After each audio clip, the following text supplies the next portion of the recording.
Over the last few decades, scientists from around the world have been making discoveries which clearly show that an intelligent designer is responsible for the creation of the universe. Many believe that the entire universe came into existence out of nothing by chance. But if you really think about it, nothing couldn't bring the universe into existence because nothing produces nothing. Everything that begins to exist must have a cause. But many believe that to get a solar system like ours with a planet suitable for life like Earth wouldn't be that difficult. However, many scientists disagree and have brought forth overwhelming evidence to support their position. For example, there are many forces in the universe that are precisely balanced that do things such as pull matter together. Without these forces, galaxies, planets, and stars would have never been able to form. Many stars have been observed to expand and contract significantly. They go from very bright to very dim even on a yearly basis. Fortunately for us, however, our star, the Sun, has an amazing stability. It does not expand and contract significantly like many other stars. If our Sun did expand and contract like these other stars, it would be catastrophic to life on Earth. Some stars will actually explode violently into a supernova. The debris from these explosions are called supernova remnants. According to many evolutionists, this debris should be visible with telescopes for millions of years. According to scientific research, galaxies similar to our galaxy experience a supernova on average about every 26 years. Therefore, if we know approximately how frequently they occur in galaxies similar to ours, the total number of supernova remnants we have in our galaxy should give us an idea of our galaxy's age. In looking for supernova remnants in our own Milky Way galaxy, astronomers have discovered a total of only about 250. So if a supernova occurs approximately every 26 years as we see from these other galaxies, a total of 250 supernova remnants would indicate an age of around 6,500 years for our galaxy. That's almost identical to the Bible's indication of how long our world has existed. Such a small number of supernova remnants points to an extremely young galaxy, definitely not billions or millions of years old, but rather thousands of years old. To put it another way, if evolutionists were correct about the age of the Earth, we would see tens of thousands of supernova remnants in our galaxy, not about 250. In order for us to exist on Earth, our Sun had to be a star with just the right mass and temperature. Not too hot or too cold. Our Sun generates a perfect amount of energy for life on Earth. The Sun releases more energy in 1 second than mankind has produced in all of human history. If we were to experience a drop in the Sun's energy by only a few percent, all the oceans would freeze. The Earth is the correct distance from the Sun. If the Earth were slightly closer to the Sun or farther away, it would be too hot or too cold for life to exist. The size of Earth is also right, not too big and not too small. We also fortunately have the right size moon, primarily responsible for regulating the tides on Earth. These are just a few examples from a long list of factors that need to be just right on both the cosmic level and Earth's local level, in order to have a planet that could support life. In many cases, if you even slightly altered these precisely balanced factors, life would be impossible on Earth. On Earth, many different forms of life are completely dependent upon each other. Examples are insects and plants such as bees and pollen-bearing plants. If either the plants or bees evolved before the other, they would have not survived. Therefore, they must have come into existence at the same time. The Earth's ocean basins and atmosphere have just the right mixture and balance of gases. If these gases were changed in any way, animal life and vegetation on Earth would die. Evolutionists have no explanation for why the Earth, unlike other planets, has such an incredible amount of water. We also have a planet that is rich in oxygen. If our current 21% oxygen level were just a few percent higher, our atmosphere could become completely unstable and explosive. Earth has a magnetic field. Without this field, the solar wind would blow our atmosphere away. Earth's atmosphere blocks harmful sunlight, while at the same time it allows sunlight that is useful for life. Plants require large amounts of sunlight to exist, and a human being's richest source by far for vitamin D is sunlight. When sunlight hits the skin, vitamin D is produced by the body. A lack of vitamin D has been directly linked to many health problems.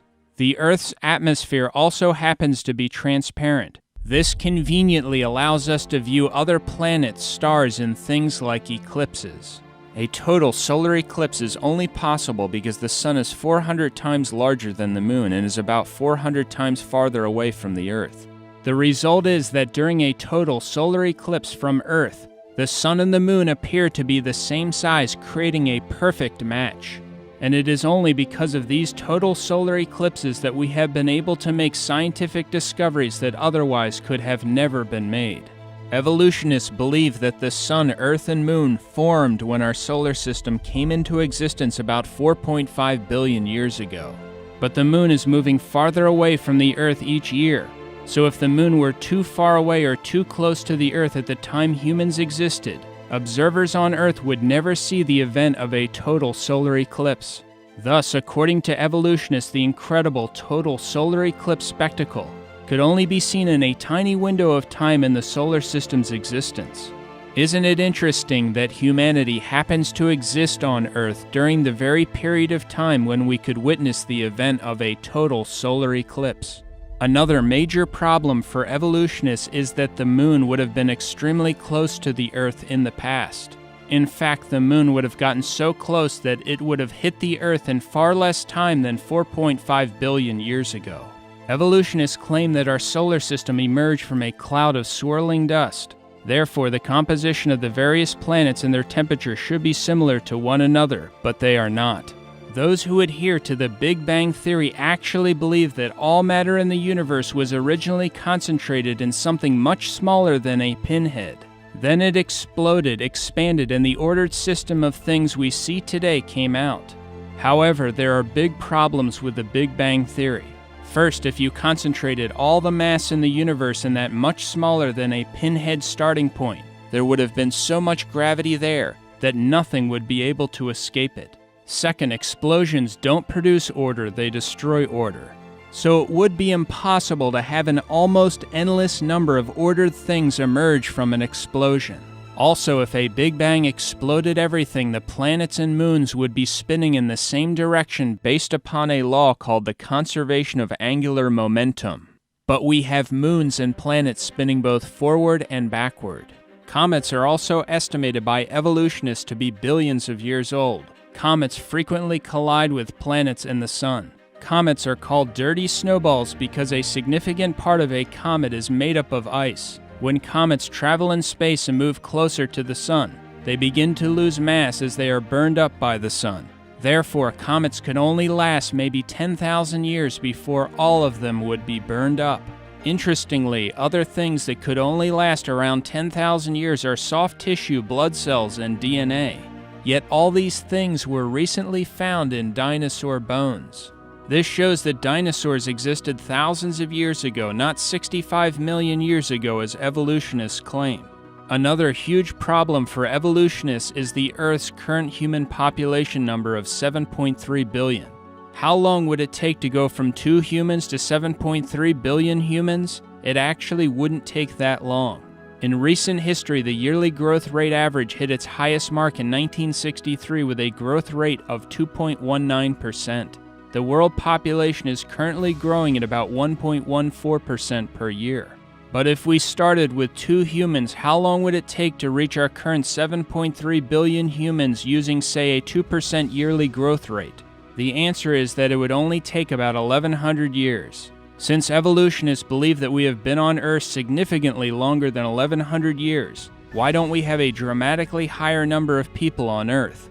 Also, where are all the bones or graves, considering that almost all people throughout history have buried the dead? Some may still try to convince themselves that getting an incredibly special planet like Earth was just an accident, in which everything occurred in exactly the right way. But even if someone believed this, how would life begin on Earth when it is a fact that life can't come from non-life? All living things on Earth are made up of cells, so what are the chances that even a first cell could have accidentally formed? About 150 years ago, when Charles Darwin was alive, the cell was considered to be something like a simple, unsophisticated microscopic blob of jello. As a result of recent discoveries, however, we now know just how amazingly complex these extraordinarily small cells are. The adult human body contains 100 trillion cells of various sizes. 10,000 average-size human cells could fit on the head of a pin, and every single cell contains information equivalent to about 4,000 books. The information for all the cells in one adult in book form would completely fill the Grand Canyon more than 75 times. The cell is similar to a supercomputer but microscopic in size. The cell could also be viewed as an amazingly miniature city, with an elaborate network of connected assembly lines with numerous molecular protein machines carrying out different tasks which make the cell work. For example, in the cell there are little molecular trucks that travel over microscopic highway-like structures carrying materials around the cell. One example of a molecular machine in the cell is the flagellar motor that some bacteria use to swim. It is a molecular rotary motor that has a whip-like tail that can operate at up to 100,000 revolutions per minute. This is a picture of the flagellar motor magnified more than 50,000 times. It is 1/100,000th of an inch long. 8 million of these tiny motors would fit inside the cross-section of a human hair. You can see the details of its construction. It is made up of 30 different protein parts. It looks like it was designed by an engineer. The flagellar motor is extremely similar to an electric motor. Rotating forward and backward, the flagellar motor drives a bacterium through extremely sticky liquid conditions. As a result of the flagellar motor, a bacterium's top swimming speed is estimated to be the same as a human swimming at 60 miles per hour. If that doesn't sound impressive to you, consider that the fastest swimming speed of a human ever recorded was about 5.5 miles per hour. Thus, the bacterium using the flagellar motor can move about 11 times faster than the fastest human swimmer ever recorded. All 30 distinct parts of the flagellar motor are essential. So if you remove one of the parts, it will not work at all, and the bacterium will die. The flagellar motor is similar to a mousetrap. For a mousetrap to work, you need all the different parts, and if you remove one of the parts of the trap won't work at all. The construction process of the flagellar motor requires all 30 different interacting parts to be assembled correctly and placed at the proper locations at the proper time. The construction process also requires instructions, translation, and feedback within the cell at both the beginning and end of the process. If all this does not happen, these amazingly tiny machines or their various individual parts will not be built or assembled correctly. But how would these numerous microscopic machines or parts know where to go and how to build things correctly in an evolutionary system? They wouldn't. It would be impossible. These facts refute and eliminate Darwinian evolution, which is, by definition, a blind, undirected process without either plan or purpose. Cells are mostly made up of proteins. A typical cell uses thousands of different kinds of proteins. To get even the simplest cell would take at least 600 different protein molecules. Proteins are made of amino acids. A single functioning protein is typically made from a chain of between 50 to 1,000 amino acids. Some proteins require a chain of thousands of properly sequenced amino acids. Every time a new amino acid is joined to a chain, it must form a chemical bond called a peptide bond in order to successfully join with the other amino acids in the chain. Left-handed and right-handed amino acids are produced with about the same frequency, but only left-handed amino acids can be selected for use in a chain to make a protein. Evolutionists do not have any idea why proteins only use left-handed amino acids. Every amino acid in the long chain also has to be a specific amino acid. There are 20 different types that can be selected, and they need to be placed in the correct order in the chain in order to form a protein. The amino acids are placed in the exact right order because of a molecule in the cell called DNA. DNA could be described as a master blueprint, information code, or special language that uses a 4-letter chemical alphabet. The chemical letters or code in DNA are the set of instructions for the cell's machines on how to correctly assemble amino acids in chains to build proteins. If the DNA is not present from the very beginning, the amino acids will not be correctly selected and placed in the proper order. As a result, a protein will never form and the cell will not survive. DNA can't function without at least 75 pre-existing proteins, but proteins are produced only by DNA. Since each needs the other, they must have come into existence at the exact same time by God. This fact eliminates evolution. A DNA fiber is only about 2/millionths of a millimeter thick. While DNA is not thick and is incredibly small, it is extremely long when uncoiled. In fact, if the DNA in just one of your cells were uncoiled, connected, and stretched out, it would be over 7 feet long.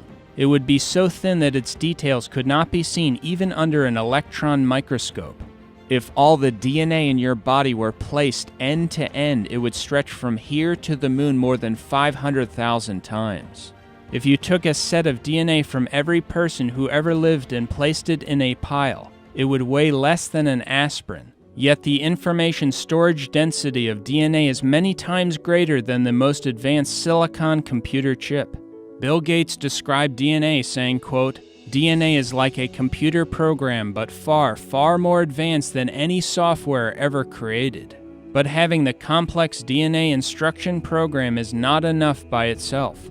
Other things in the cell must be able to understand and use DNA's information program. In other words, the highly complex DNA program is actually worthless unless you also have a system inside the cell that can understand the DNA language.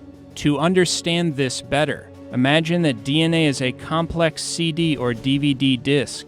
But if you don't also have a machine or system that can read, understand, and utilize the information on the disc is worthless. Therefore, other things in the cell need to understand and be able to use the DNA information program in order to build things correctly. If not, the cell will die. DNA is able to make an identical copy of itself. God also programmed DNA to detect and correct errors. There are special proofreading protein machines that constantly travel up and down the DNA molecule looking for any errors requiring correction. If any problems are detected, repairs are made immediately. This whole process is incredibly complex. The information contained in DNA proves that life doesn't just consist of matter and energy. It also contains information. Information can only come from an intelligent source that put the information there. Another function of DNA is that it is the program that God uses to build what you look like, your hair color, your height, etc. As mentioned earlier, each adult human body has about 100 trillion cells, but at your conception you were only one cell. Incredibly, you began your existence no larger than the head of a pin. Yet all the complex information that physically defined you and every organ in your body was there, contained in that one cell. Within 1 month of your conception, your eyes, ears, and lungs developed. Billions of new cells formed and your size increased by over 10,000 times. Shortly after the first month, the speed at which you were rapidly growing slowed down dramatically. If it didn't slow down and your speed of growth stayed the same, you would have weighed 3,000 pounds at birth. After 2 months, you were only 3 to 4 centimeters long, still small enough to fit inside a walnut shell. There is no evolutionary explanation for the incredible complexity involved in conception and birth, or even a reason for reproduction itself. Evolutionists believe the amazingly complex, radically different yet complementary reproductive systems for all the different kinds of life happen to develop by chance, completely and independently at the same time. Just a slight incompatibility in one of the two systems would make both reproductive systems useless, and life would become extinct. Also, how would reproduction have happened in the beginning if there only had been a male and not a female? How would reproduction occur without reproductive systems or organs before they, quote, evolved? According to evolutionists, humans evolved from land creatures which evolved from fish. But how would the first fish make it onto land and survive out of the water? How did the animals and human beings survive without having organs, limbs, and other things critical to life as these things were, quote, evolving? Also, not one transitional fossil has ever been discovered that shows one kind of animal evolving into another kind of animal. And the so-called missing link fossils, which some use to argue that apes evolved into human beings, have all been shown to be fully ape, fully human, or fake. Evolutionists also have no explanation for consciousness or for the origin of the immune system. For example, white blood cells attack bad bacteria in our body. White blood cells will actually search out and chase down bad bacteria on seek and destroy missions. In order to do this, they must have the programmed information that enables them to tell the difference between friend and foe. Unless all of this was in place and working from the beginning of life, a requirement that rules out evolution, bacteria and other agents of disease would have won, and we would not have survived. Evolutionists have no explanation for the extremely complex, yet perfect precision in which the body clots blood. Disaster can happen if blood doesn't clot at the proper time or in the proper place. If blood were to start clotting in the wrong place, for example, in your lung or in your brain, you could die. If blood began to clot too long after too much blood had drained or didn't cover the entire cut, you could die. If the blood clotting isn't restricted to the cut area alone, your entire blood system could solidify. Evolution has no explanation for blood clotting. For how would your body automatically know when and where to start the blood clotting process unless there is intelligent internal information to guide it? And speaking of blood, what came first, blood or the heart that pumps blood? Did skin evolve before blood? If so, how did it survive? The truth is that all these things had to be completely developed and present together from the beginning in order for humanity to survive. The 3-pound human brain is the most complex and orderly arrangement of matter in the universe. The adult human brain contains 10 to the 14th power. That's 100,000 billion electrical connections.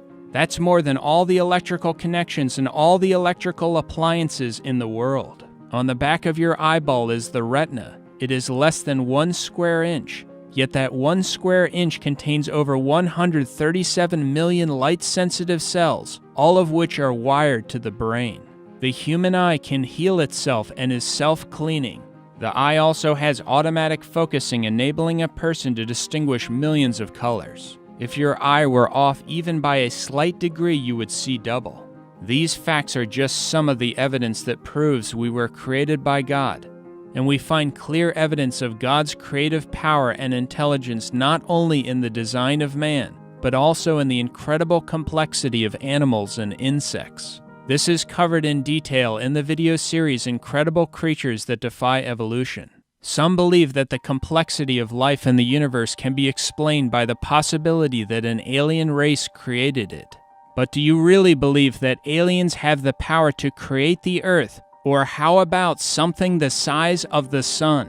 Over 1 million Earths could fit inside the sun. The sun is also very hot. So how would aliens go about putting the sun together and constructing it? How would they get close enough to the sun when building it? Or move away from it quickly enough without dying after starting it up? The conditions outside Earth and outer space are, according to the evidence, too hostile for life to exist. For example, prolonged exposure to the cosmic rays in outer space can be fatal. Just the temperature extremes in outer space would make almost any form of life either too incredibly hot or too cold. There are also poisonous gases, deadly radiation, gigantic explosions, extreme gravitational forces, and the lack of proper atmospheres and chemical elements for life to exist. Yet a large number of astronomers believe that life evolved on Earth and therefore, according to them, it must have also evolved on other planets in space. However, if this were true, many alien races on other planets much older than our own should exist. Some of them would be far more technologically advanced than we are. As a result, they would have sent a radio signal through space that we could pick up, or they would have reached us with their aircraft or robots. But we have never found any alien robots, any aliens, any alien aircraft, or any pieces of their aircraft. Here are some of the reported flying characteristics of UFOs. While in flight, UFOs will frequently change size, color, or shape. Multiple UFOs will merge into one UFO, and one UFO will instantly change into many UFOs. Many UFO witnesses have described these instant changes to the size and shape of UFOs by saying that the UFOs seemed as if they were alive. UFOs sometimes show up on photographs, but other times they do not. Most witnesses of UFOs do not report seeing an object or craft, but an unusual light moving around the sky. Sometimes UFOs instantly appear and disappear right in front of people, and will also pass right through the ground or physical objects. This type of behavior means that UFOs could not be from the material world, but would have to be some kind of spiritual phenomenon. Based on the observed activity of UFOs, many of the world's top UFO researchers no longer believe that UFOs can be from the material world.